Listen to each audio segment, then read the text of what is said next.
उधर गुजरात के केवड़िया में बीजेपी के प्रशिक्षण शिविर पर सियासी संग्राम छिड़ा हुआ। दरअसल अशोक गहलोत द्वारा बीजेपी के प्रशिक्षण शिविर को लेकर के सोशल मीडिया पर पोस्ट की गई। इसके बाद सीएम भजनलाल ने कहा कि अशोक गहलोत मानसिक संतुलन खो बैठे हैं। वहीं राजस्थान के पूर्व मुख्यमंत्री अशोक गहलोत ने मुख्यमंत्री भजनलाल पर पलटवार किया कि उनका कोई मानसिक संतुलन नहीं बिगड़ा है और वे प्रदेशवासियों की सेवा करने के लिए 100 साल तक जिंदा रहना चाहते हैं। मैं उनसे कहना चाहता हूं कि आपकी इस मानसिकता को ठीक प्रकार से करिए। आप अपने मानसिक संतुलन को खो बैठे हैं। एक ऐसा व्यक्ति जिसने इस भारत को बनाने में, श्रेष्ठ भारत बनाने में अपना पूरा जीवन लगा दिया। राजस्थान की रियासत नहीं, देश की रियासतों को एक करके उन्होंने एक श्रेष्ठ भारत बनाने का काम किया। मेरा कोई मानसिक संतुलन नहीं बिगड़ा है। मैं मुख्यमंत्री जी को, प्रधानमंत्री मोदी जी को विश्वास दिलाता हूँ, मेरा मानसिक संतुलन बिल्कुल नहीं बिगड़ा है। बल्कि गांधी जी ने तो कहा था कि मैं 125 साल जिंदा रहना चाहता हूँ। गांधी जी ने कहा था मैं 125 साल जिंदा रहना चाहता हूँ सेवा करने के लिए, और मैं कह रहा हूँ मैं कम से कम 100 साल जिंदा रहना चाहता हूँ राजस्थान प्रदेशवासियों की सेवा करने के लिए। जिसकी भावना इतनी बड़ी हो कि मुझे 100 साल तक सेवा करनी है, उसका मानसिक संतुलन हमेशा कायम रहेगा। ये मेरा कहना है मुख्यमंत्री भजनलाल जी को। तो वहीं पूर्व नेता प्रतिपक्ष राजेंद्र राठौड़ ने कांग्रेस पार्टी पर निशाना साधा। उन्होंने कहा कि गहलोत ने अपने ही सरकार को बहुत बार टिप्पणियां की। भजनलाल सरकार नीतियों पर चलने वाली सरकार है। पीसीसी चीफ गोविंद सिंह डोटासरा पर सीधे आरोप नहीं लगाकर गोल गोल घूमकर आरोप लगाते हैं। जब सरकार पर सीधा निशाना लगाने का मुद्दा नहीं होता तो लोगों को भटकाने का काम करते हैं। बड़ाबंदी और प्रशिक्षण में क्या फर्क है? बड़ाबंदी संगीनों के पैरों में हुई थी जब गहलोत सरकार अल्पमत में आ गई थी। उनके खुद की सरकार के उप मुख्यमंत्री उनको चेतावनी दे रहे थे, और ये प्रशिक्षण है। भारतीय जनता पार्टी एक समयावधि के बाद में अपने कार्यकर्ता, चाहे वो विधायक हो, सांसद हो, चाहे पार्टी के पदाधिकारी हो, इनका प्रशिक्षण करती रहती है। ये पार्टी विचारों के आधार पर खड़ी पार्टी है। हम एक मिशन के साथ काम करने वाले लोग हैं। हमारे मिशन में कितने मिशन तक हम पहुंचे। उधर बारां के अंता से विधायक कंवरलाल मीणा को सुप्रीम कोर्ट से राहत मिली है। एसडीएम पर रिवॉल्वर तानने के 20 साल पुराने केस में सुप्रीम कोर्ट ने हाई कोर्ट की सजा पर फिलहाल रोक लगा दी है, यानी कि उनकी सदस्यता खत्म होने की अटकलों पर फिलहाल रोक लग गई है। कंवरलाल मीणा को सुप्रीम कोर्ट से राहत, बच गई एमएलए कंवरलाल की विधायकी। नहीं करना होगा कंवरलाल मीणा को सरेंडर। करीब 20 साल पुराने एक मामले में विधायक कंवरलाल मीणा को सुप्रीम कोर्ट से बड़ी राहत मिल गई है, लेकिन विपक्ष चाहता था कि कंवरलाल मीणा की सदस्यता निरस्त हो जाए। इसी कड़ी में कांग्रेस विधायक दल विधानसभा अध्यक्ष से मुलाकात करने पहुंचा और सदस्यता रद्द करने की मांग की। वहीं जमकर विरोध भी दर्ज करवाया।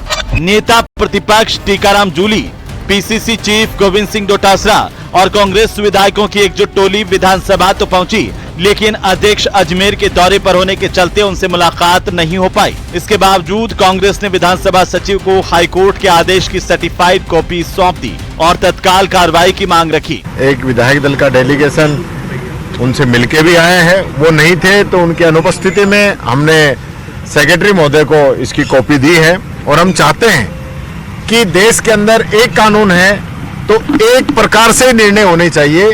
राहुल गांधी जी को आपने 24 घंटे के अंदर उनकी सदस्यता खत्म कर दी थी और 7 दिन के अंदर उनका मकान खाली करा लिया था। हम मकान खाली कराने की तो नहीं कह रहे, लेकिन सदस्यता जो है तत्काल रूप से समाप्त होनी चाहिए। देश के अंदर 2 प्रकार के कानून नहीं होने चाहिए। दरअसल सुप्रीम कोर्ट ने हाई कोर्ट की सजा पर फिलहाल रोक लगा दी है। आपको बता दें कि हाल ही में राजस्थान हाई कोर्ट की जयपुर बेंच ने करीब 20 साल पुराने केस में निचली अदालत के 3 साल की सजा के फैसले को बरकरार रखा था, जिसके खिलाफ कंवरलाल मीणा सुप्रीम कोर्ट पहुंचे, जहां से राहत मिलने के बाद अब उन्हें सरेंडर नहीं करना पड़ेगा।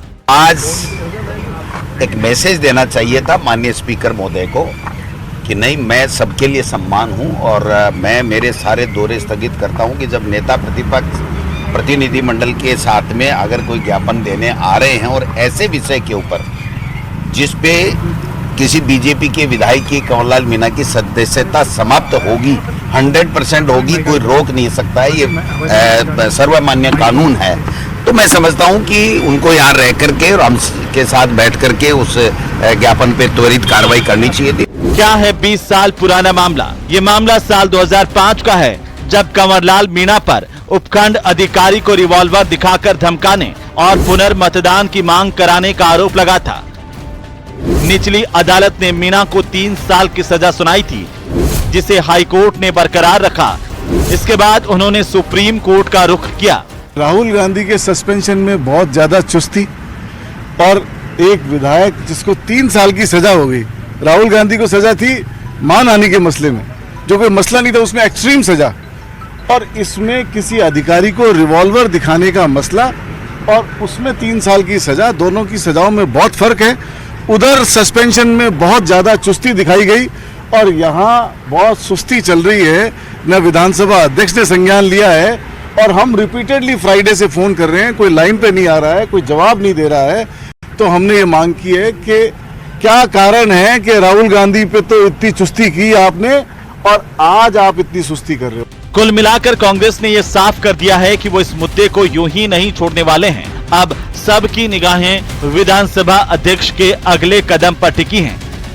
देखना यह होगा कि कांग्रेस इस पूरे मामले को लेकर के आगे क्या नीति लेकर के चलती है और राजस्थान विधानसभा अध्यक्ष इस पूरे मामले पर क्या फैसला करते हैं। कैमरा पर्सन अविनाश के साथ में अरबाज अहमद, न्यूज़ 18 के लिए जयपुर से। तो वहीं राज्य निर्वाचन आयोग ने नगरीय निकाय में रिक्त सीटों के लिए उपचुनाव का शेड्यूल जारी कर दिया है। 9 मई से नामांकन शुरू हो जाएंगे और 26 मई को वोटिंग का ऐलान हुआ है। ये उपचुनाव उन सीटों पर होगा जो 31 जनवरी तक जनप्रतिनिधियों की वजह से खाली हुई। रिपोर्ट में देखिए। नगरीय निकाय चुनावों का ऐलान। 9 मई से नामांकन, 26 मई को वोटिंग। पंचायत चुनावों का शेड्यूल जारी।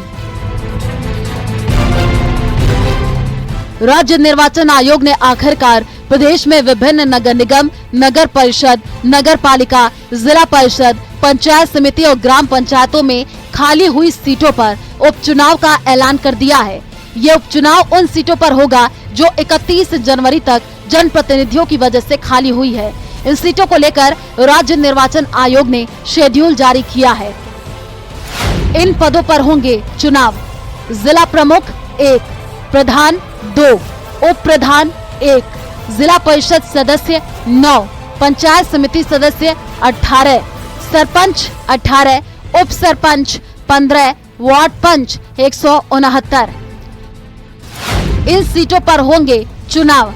गंगानगर जिला प्रमुख, गंगानगर वार्ड 16, जिला परिषद सदस्य, सिरोही वार्ड 18, जिला परिषद सदस्य, राजसमंद वार्ड 1, जिला परिषद सदस्य, प्रतापगढ़ वार्ड 13, जिला परिषद सदस्य, झालावाड़ वार्ड 5, जिला परिषद सदस्य, डूंगरपुर वार्ड 9, जिला परिषद सदस्य, डूंगरपुर वार्ड 12, जिला परिषद सदस्य, धौलपुर वार्ड 9, जिला परिषद सदस्य, अलवर वार्ड 29, जिला परिषद सदस्य, पंचायत समिति कल्याणपुर बाड़मेर प्रधान, सपोटरा करौली प्रधान, पंचायत समिति घाटोल बांसवाड़ा उप प्रधान। अगर बात करें शेड्यूल की तो जिला परिषद सदस्य, पंचायत समिति सदस्य, वार्ड पंच और सरपंच के चुनाव के लिए 9 मई से नामांकन भरे जाएंगे और 26 मई को वोटिंग होगी। उप सरपंच के लिए वोटिंग की प्रक्रिया 27 मई को करवाई जाएगी। जिला प्रमुख प्रधान के लिए वोटिंग 28 मई और उप प्रधान के लिए 29 मई को करवाई जाएगी। Bureau report, news 18 Rajasthan.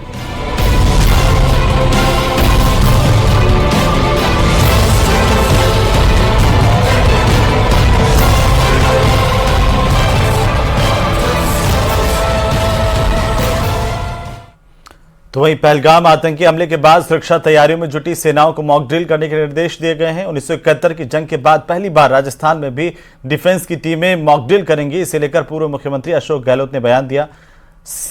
पूर्व सीएम अशोक गहलोत ने कहा कि पूरा विपक्ष सरकार के साथ खड़ा हुआ है, लेकिन हमारे यहां पर देश हित में फैसले सरकार लेती है, आर्म्ड फोर्सेस नहीं। पाकिस्तान में देश के फैसले आर्मी लेती है। उस पर मेरा कोई कॉमेंट नहीं हो सकता, क्योंकि वो तो पहलगाम के बाद में जिस प्रकार के विचार आ रहे हैं रक्षा मंत्री जी के, प्रधानमंत्री जी के, और पूरा देश एकजुट है। विपक्ष कह चुका है कि हम आपके साथ में हैं, राहुल गांधी जी कह चुके हैं। तो मेरा मानना है कि ऐसे मामले के अंदर एक बार विपक्ष भी एकजुट है सरकार के साथ में, अब किसी को कोई कमेंट नहीं करना चाहिए उसके बारे में, क्योंकि जो फैसला करना सरकार को करना है और सरकार को भी फैसला सोच समझ के करना है। ऐसे फैसले कोई जल्दबाजी में भी नहीं होते हैं, ऐसे फैसले कोई अति उत्साह समझ लीजिए, अति प्रतिक्रिया समझ लीजिए, उसमें नहीं होता है। ये फैसले बहुत सोच समझ के देश हित में क्या, हमारे मुल्क के हित में क्या है उसको देख के करने पड़ेंगे। ये पूरी छूट प्रधानमंत्री मोदी जी को और रक्षा मंत्री राजनाथ सिंह होनी चाहिए, उसमें बार बार कमेंट नहीं करना चाहिए, मेरा मानना है। हाँ, ये बात जरूर है कि लोग पूछते हैं कि आप बड़ी बड़ी बातें तो करते हो, पर आपके 12 दिन हो गए हैं, आप क्या जवाब दे रहे हो जनता को? आपने छोड़ दिया, डिफेंस फोर्सेज में छोड़ दिया, भाई वो लोग फैसला करेंगे। फैसला हमेशा पॉलिटिकल गवर्नमेंट करती है, आर्मी, और वो तो पाकिस्तान में करते हैं फैसले, हमारे यहाँ नहीं करते। हमारे यहाँ तो पॉलिटिकल गवर्नमेंट फैसला करती है, कौन सा फैसला कब उचित होगा, सलाह ली जाती है फोर्सेज से, ये मेरा मानना है। तो राजस्थान की तपती रेत के बीच एक छोटा सा गांव है भुट्टेवाला। आज ये गांव सिर्फ सीमावर्ती इलाका नहीं बल्कि वीरता और बलिदान की मिसाल बन चुका है। 1965 के भारत पाक युद्ध में इस छोटे से गांव के बॉर्डर चेक पोस्ट ने इतिहास रच दिया। आखिर कैसे, रिपोर्ट देखिए। रेगिस्तान की तपती रेत, सीमा पर मंडराता खतरा और एक कांस्टेबल जो अकेले खड़ा रहा एक पूरी फौज के सामने। 1965 के युद्ध में वीरता का वो पड़ाव जिसे आज भी सरहद सलाम करती है। 1965 की भारत पाक युद्ध के दौरान भुट्टेवाला बॉर्डर चेक पोस्ट रणनीतिक रूप से एक बेहद महत्वपूर्ण स्थान बन गया था। यह चेक पोस्ट भुट्टेवाला सुल्ताना जैसलमेर तस्करी मार्ग पर स्थित था, जो पाकिस्तान से राजस्थान में घुसपैठ और तस्करी के लिए उपयोग किया जाता था।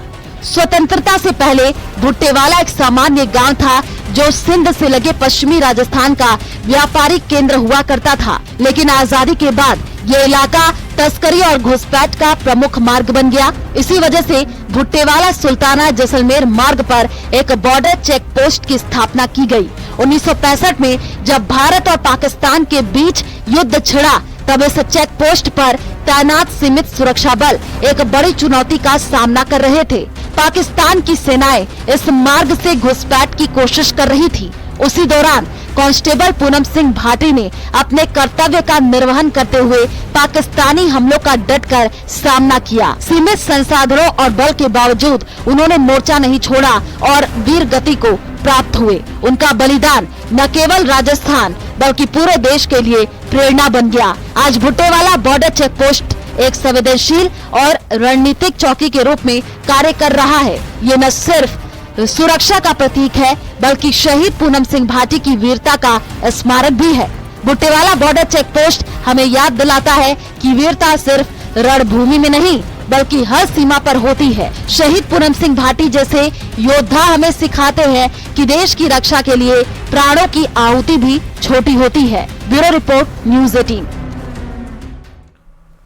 तो वहीं केंद्रीय रेल मंत्री अश्विनी वैष्णव सोमवार को जोधपुर के दौरे पर रहे। इस दौरान उन्होंने जोधपुर के रेलवे स्टेशन के नवनिर्माण कार्यों का जायजा लिया। रेलवे स्टेशन पर रेल मंत्री अश्विनी वैष्णव ने हमारे संवाददाता से विरासत और विकास के विषयों को लेकर के खास बातचीत की है। रेल मंत्री अश्विनी वैष्णव जोधपुर दौरे पर है। सर, जो राष्ट्रीय धरोहरें हैं, जो पुराने रेलवे स्टेशन है, उनका नवीनीकरण किया जा रहा है। बहुत ध्यान से मोदी जी ने हमेशा कहा है कि विरासत भी विकास भी, तो धरोहर का ध्यान रखो। जैसे अपनी ये क्लॉक है, इस जोधपुर के बहुत ही प्राचीन और बहुत अच्छे स्टेशन का, तो उसका भी ध्यान रख के कैसे स्टेशन की डिजाइन रखें ताकि जोधपुर की जो आर्किटेक्चर है, अपने पश्चिमी राजस्थान की जो आर्किटेक्चर है, वो एकदम प्रोमिनेंट रूप में दिखे। अगर बात करें तो जिस तरह से इन्होंने कहा है कि धरोहर का संरक्षण भी हो और विकास भी हो, इसको लेकर मोदी जी ने जो मंत्र दिया था उस पर जो है रेल मंत्रालय लगातार काम कर रहा है। इन्होंने कहा कि धरोहर का संरक्षण भी होगा और नवीनीकरण भी होगा, देश आगे भी बढ़ेगा लेकिन अपनी जो विरासत है उसको संभालते हुए। कैमरामैन समीर खान के साथ चंद्रशेखर व्यास, न्यूज 18 राजस्थान, जोधपुर। कोटा से खबर, जहां केशवपुरा चौराहे स्थित एक इलेक्ट्रॉनिक शॉप पर अचानक से आग लगी और बढ़ते हुए दूसरी मंजिल पर बने ढाबे तक पहुंच गई। इस आग की जद में करीब 6 दुकानें आईं। आग से काफी नुकसान हुआ है। वहीं मौके पर अफरा तफरी मच गई। सूचना पर निगम की 18 दमकल की गाड़ियां मौके पर पहुंची। करीब 1 घंटे की कड़ी मशक्कत के बाद इस आग पर काबू पाया गया। आग से भारी नुकसान मार्केट में इन दुकानों को लेकर के हुआ है, जहां पर एक के बाद एक दुकानों में ये आग फैलती गई। 6 से ज्यादा दुकानों में ये आग फैली।